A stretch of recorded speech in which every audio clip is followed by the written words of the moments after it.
kusangana kwatikuita zvekare pano pahadzirare 263 pano pachange chikuzivisai manews updates ezvinhu zviri kuitika munyika yedu yeZimbabwe. Kana uchiri munyowani pathis YouTube channel yokusubscribe mahara utina on the notification bell so that patinodzoka neamwe manews updates uchange uchingozvionera. Ndiri kuti ndati subscribei tobaya kabhero kanobuda paunobva kusubscribe pepe uboenda pakanzi o. Zvinobatsira kuti iwe urambe uchiona manews updates ezvinhu zviri kuitika munyika yedu yeZimbabwe. Ndati like this video. Zvinobatsira kuti video rinenge richifamba kune veruzhinji vanenge vasati vaona this update. Vadikanise kuzokwa muno zvita manews updates panapa ndinoona ndikamabatanidza. Why ndichiona ndikamabatanidza? Ndinenge ndichiitira kuti muone manews updates akati one day pa same video. First update ndatomboposta angori mu video racho namashure ndatombotaura nezvinyaya ikumashure pane last video redu tichabva kuisa kumashure kwerine taisa nyaya itika ma videos ese. Zvisinei vanhu vanga vasinganzwi zvanga zvitorwa nemanesi pavanga pa first video randaisa. Alright, yakamira so. Parallel hospital manesi ari kuprotesta, ari kuita ma demonstrations achiti muzvipatara hamuna zvinhu zvakakwana, electricity magetsi chaiwo hatina, mvura hatina. Saka muda kuti tiite sei? Vanga vachiti hakusi kushandika kana musari maprovider zvinhu izvi kugovernment. Asi takabvirira kare tichitaura nezvazvo kuti zvinhu izvi zviri kunetsa toshanda sei. Vangotaura zvinhu zvakasiyana siyana ipapo ende uchazvinzwira wega pavideo vachiimba vachitaura pavideo ipapo. So da kusiyai muchiona video ro wapedza kuona video ndobva ndatsudzura next update ndobva ndazorova last update tvatapedza ma-updates ese and then ndozodzoka hangu munguva inoteera but tikumbofamba neandi nawo zvaizvezvi. Ndanimbonei this video.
Next update video Miracle Po Prophet Miracle Po. Prophet Miracle Po buda ma streets e social media. I think vachijwa kuziya challenge yanga yakaitwa yeye na Prophet Emmanuel Makandiwa. Prophet Emmanuel Makandiwa ngakaisa challenge yekuti anenge agona kufembera chiri muhomwe ndinompa 1 million cash US. So vanhu vakabva vatadza kufembera. Zvisinei Prophet Miracle Po vanhu vaibvunza kuti why Prophet Miracle Po vasina kuenda kuchigame ichi chakaiswa na Prophet Emmanuel Makandiwa. Prophet Miracle Po bobuda ma streets e social media vachiti munhu anodrive G-Wagon aende kunoita zvenjuga. Hanzi iye ari kuitisa njuga yacho kana ane G-Wagon ndaipake apo toni. Ende vanga vachiti hanzi yangu ndoitengesa akapaka yakapa. Vadikanda kuti mutaura zvamunofuna ku comment section after wapedza kuona video ihondo yema pastors imwe iri kunetsa munyika yeZimbabwe kuti boy here kuma pastors. Andiona vazhinji vanondomhanyana ningi ndo iri kutambika vadikani.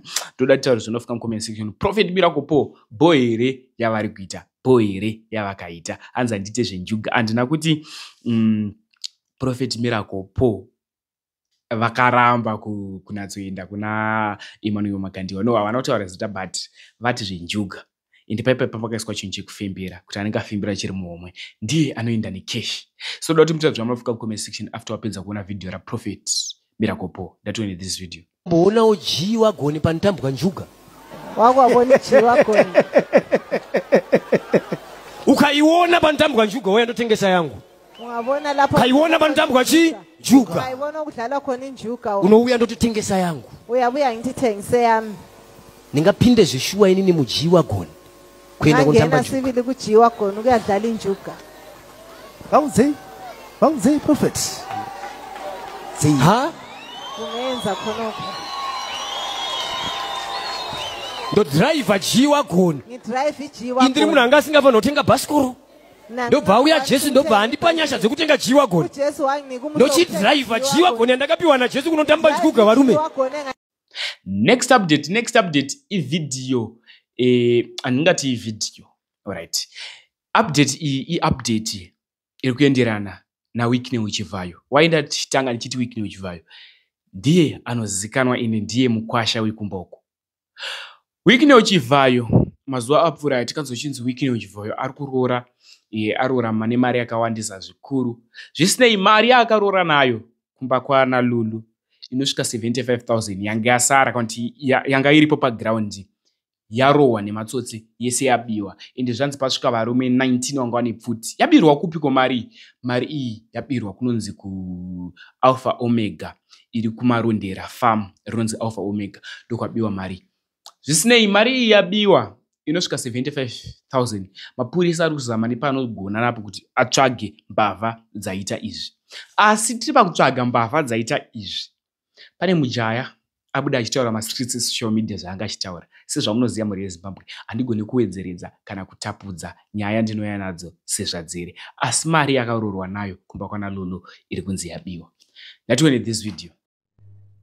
Pamusatombonzwa zvenyu tsitsa. Tanzi mari yeroora yazobiwa chakazoti. Remember imari dzemusangano dziri kushandiswa naZadumbu. Anogona ngatori ndiye futi atotuma matsotsi akati aiwa ndingambobvisa 100k azviite. Saka tokutumira kuvarati akuvaraka chimboenda munorova ka 75k. But anyway kana akapenga ndanoenda nobvisa imwe roora zvinobvumirwa futi kana asina kuba ndarobvisa futi imwe yacho yabiwa iyoyo topatazoya kuti aiwa akasi angaba zveshuwa. But akasangoenda nobvisa chete totoziva kuti shawariya ndiwatotumira wakomana ndikoko. Ndinofunga kuzvinzwira mujaya achitaura, ndinofunga mazvionera mujaya uyu achitaura zvaanga achitaura. Ini sadzi rarenda kuenda, tosangana zvekare munguva inotevera. Much love.